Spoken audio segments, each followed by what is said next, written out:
For several years, we at Envia have been really interested in the rites of passage that accompany us in life. And over the past few years, we have become especially intrigued by the phase constituting eldership or sagehood, because we have quite a lot of community members who are now entering this phase. So we would like to have a conversation with our broader community about what it means to age positively in a society and a culture that places so much emphasis on youthfulness, immortality, and the pursuit of pleasure. We would like to have a conversation with older people about their perspectives on the meaning of life.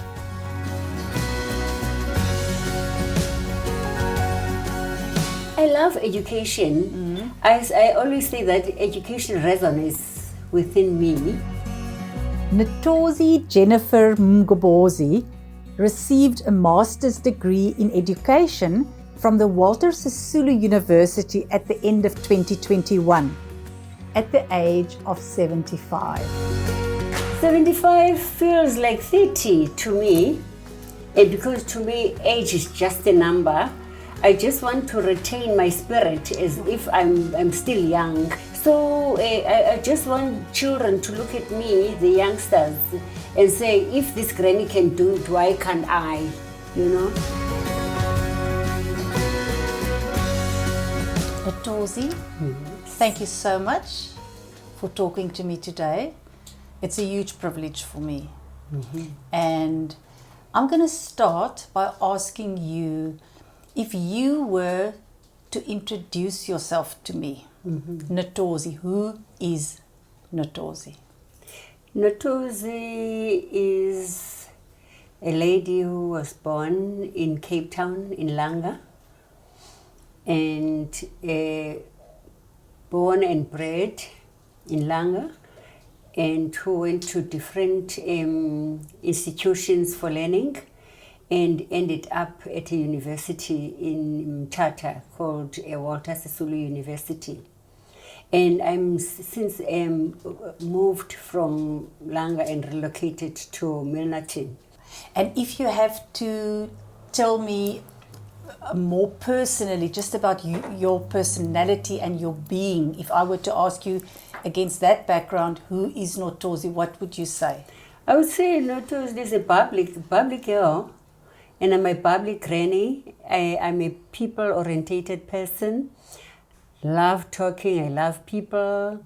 I love going out, having fun with my children, because I used to have fun with my friends, but I don't have any more friends now because I've shifted my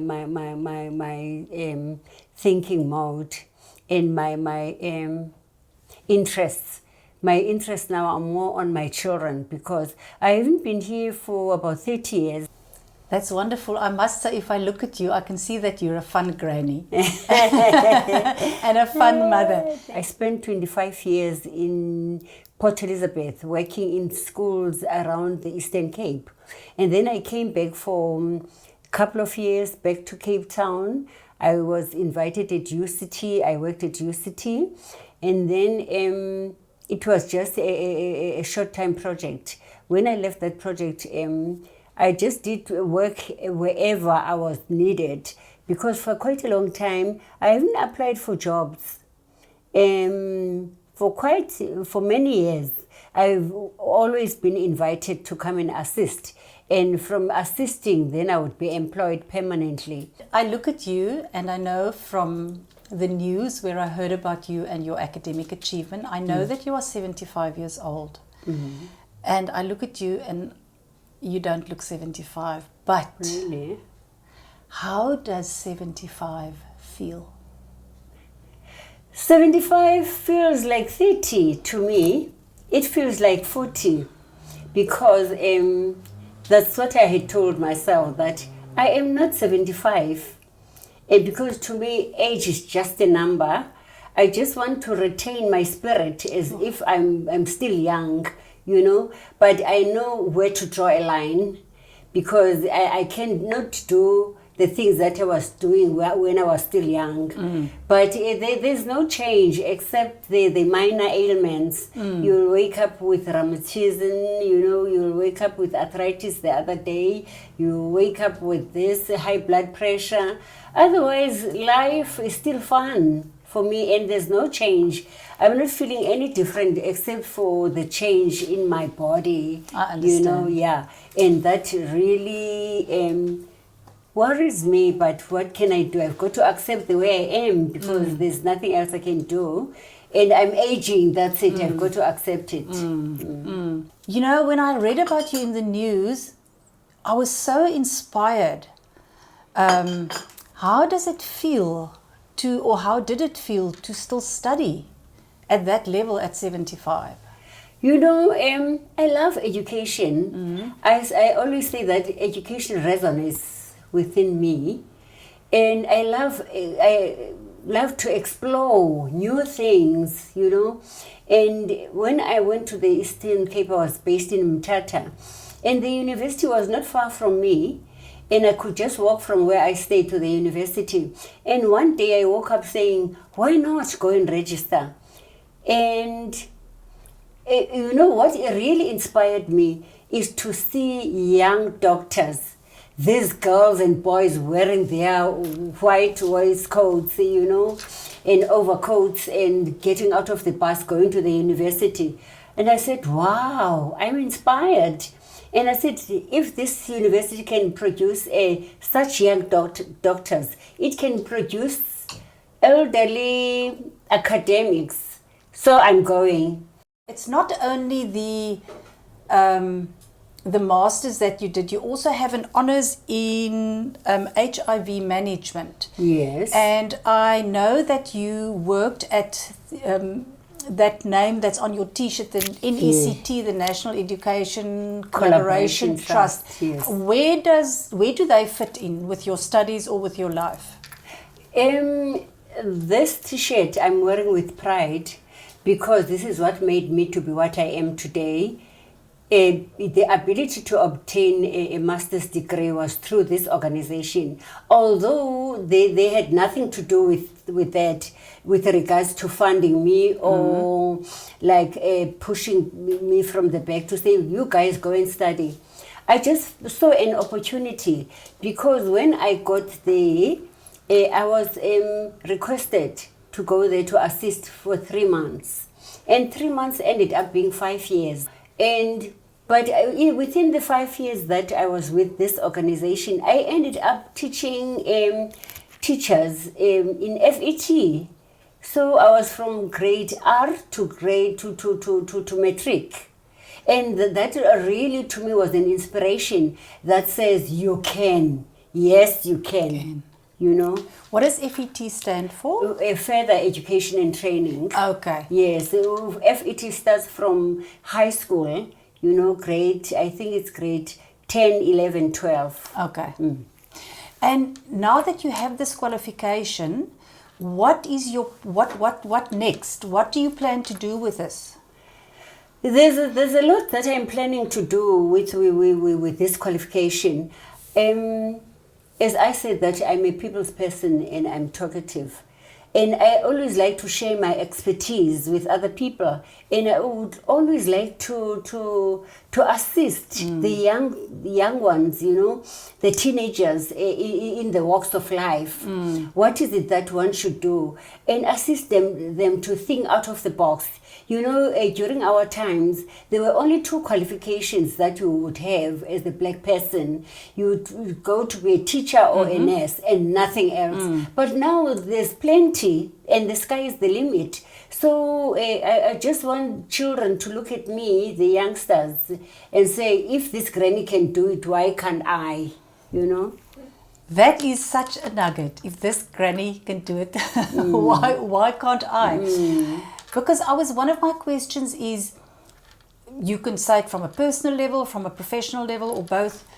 What would you like to leave behind? I would like to leave a legacy that my children would be proud of.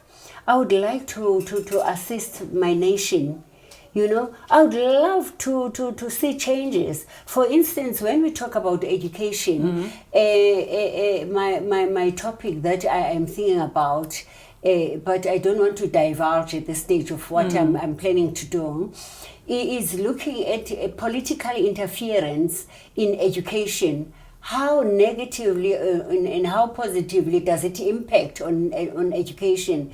Because I feel that there's a lot of discomfort that is being caused by political interference in this country, and that I would love to have the youth having a clear focus of what they want to do, and also having the ability to see the wrong from the right, and the ability to analyze what their intake. You know, they must not just receive everything that they are being told. You know, can I just elaborate on this? I was watching the interviews the other day, the parliamentarian interviews for these commissioner posts, and when listening to that, I thought to myself, wow. And there was also another a clip that showed the people that work for Parliament taking us through the Parliament. What is Parliament? When did it start? And what happened? And I was even excited for the first time in my 75 years to see where Tsafendas killed Verwoerd. And this lady said Verwoerd was sitting on this chair when Tsafendas stabbed him to death. That was exciting to me. That's the kind of history that I would love our children to learn. They should learn about South African history, not about Jan van Riebeeck, 1962. Where were they? 1952 or 1940 something. That's history that doesn't have any substance now. I know you have children and you have grandchildren. Yes. What role do they play in your life? My children are quite supportive. But as I say, I've been studying my whole life. I just see an advert and I respond to it and I study. And I never tell them, because my children don't learn. They believe in working, you know, sharing their skills with the larger community. Okay. But I believe in studying. And sometimes they'll hear me saying, I'm just busy finishing this. And the next time I would say, I passed this qualification and I'm graduating on such and such a day. They are certainly very proud of you. They are proud of me. But I think I want to take that pride out of the box. Yes. It's about time that they also emanate what I'm doing. But I can't push them, because one of them said, nobody's meant to be not everybody's meant to be an academic, and I respect that. And I thought to myself, if I want to learn or study, let me do it for myself and just leave them alone until their time comes. Maybe they'll also acquire their degrees when they're 82. You know, you mentioned now, you used the phrase, you're doing this, you'd like them to emanate you. When you talk of the larger youth, say a 20 or a 30-year-old, or maybe like Carmen over there, what advice or guidance would you give to younger people? Anything? You know, I believe in determination. If you are determined, you remain focused all the time. Never mind which side the storm comes. It won't shake you, you know, because your focus is strong. And also your focus will be determined by your choices. You know, if you make good choices in life, then you won't be easily swayed. You know, because you remain focused and you would always fight for what you want you fight for your aspiration to be true, you know, by setting yourself attainable goals. Once you set yourself attainable goals, you're sure to move, you know. Yeah, which is why I said that I'm still building up courage, because I think at this point, it's my heart that says study further. but maybe my being is not ready enough for that, because I've been sitting here the whole week struggling with the kind of topic, because my first topic was education, management, and leadership, because that's also something that is in my heart, and that's something that's bothering me from my observations in the schools that I work with, and my observation in other schools and learners, at large. But I changed that, and I ended up saying, I wonder, how do I tackle this? But that's it. I want to still talk about this topic, but just maybe from a different angle. I often read things around the whole first and second half of life, how that differs, and how in the first half of life there's more an emphasis on being successful materially and career-wise, whereas in the second half of life one tends to strive to become more significant. So the question of success versus significance, do you have specific ideas about that, or something you'd like to say to young people regarding navigating that transition? I think the way to navigate that transition is for the young ones to first ascertain what is it that they want to be, because we cannot all be academics, because we are like these fingers, and also our interests are not the same, our abilities are not the same, but at the end of the day we all need to be somewhere, and we all need to be engaged with something. So if you can't be an academic, fully academic, you can be a skilled person, and looking at what you can do. You can be a journalist, you can be a carpenter, you can be a seamstress, you can be whatever else, because you can't be and you'll be worthwhile in life, and you'll be a person that is helpful in life. I've got my yard here and a big yard at the back. I've been having other people to come and help me with the weeds and clean the yard. But there's one guy, the last guy that was him, this is 2 months now that my yard is clean. He cleaned it thoroughly. That guy is not an academic, but he's skilled. And he said, Mommy, I can do your garden. And I've been working on gardens for a long time, and I'm still waiting for my plants so that he can come and do my front garden. So that's what I mean. I recognize that guy, and that guy is worthwhile because he came to assist me, and my yard is still clean. Oh, that's a beautiful example. Do you ever wish you were a different age? Sometimes, and sometimes not. I wish I was a different age, so that, because I still have vigor, and I just want to move, I've got this energy that wants to help, that wants to teach, but there are times when I feel, let me be content where I am. This is my age, and nothing is going to change, So I've got to accept myself as I am.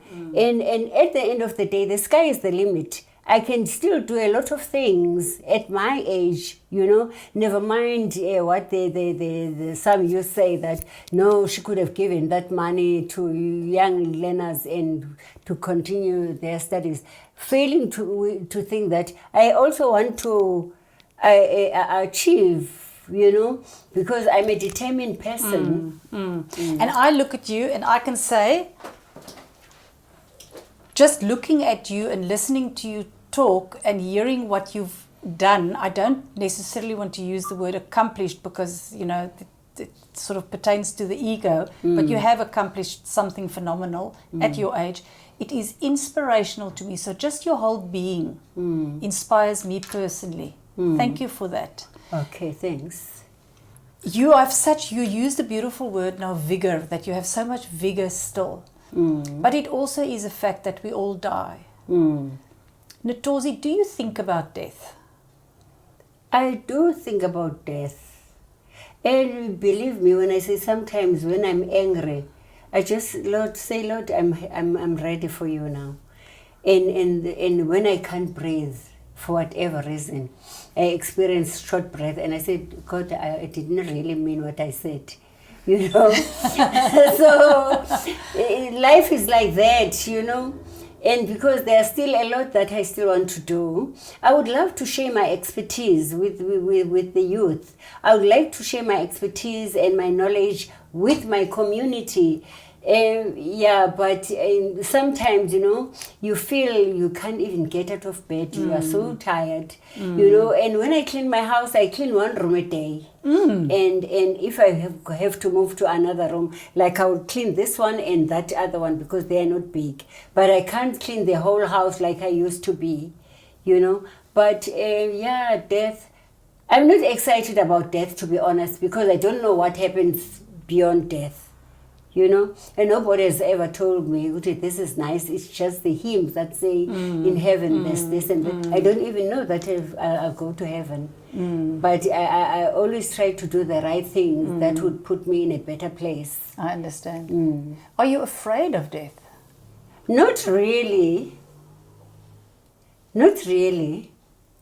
But also I'm not excited about it. And if you were to be able to choose how that happens, who would you like to have with you?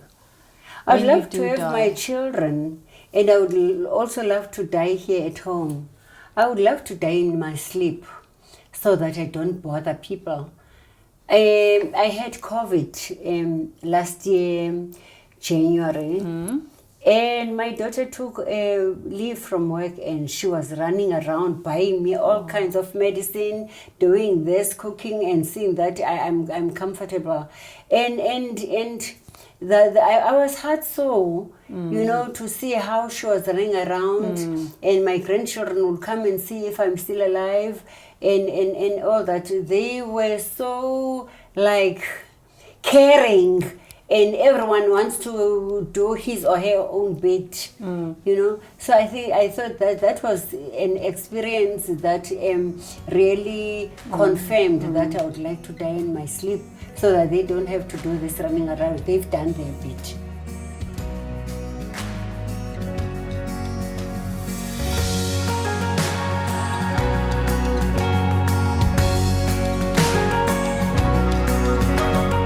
We hope you enjoyed episode 1. Should you wish to further reflect on this interview, you can download notes from our website www.envia.org.za. Episode 2 is also now available on YouTube.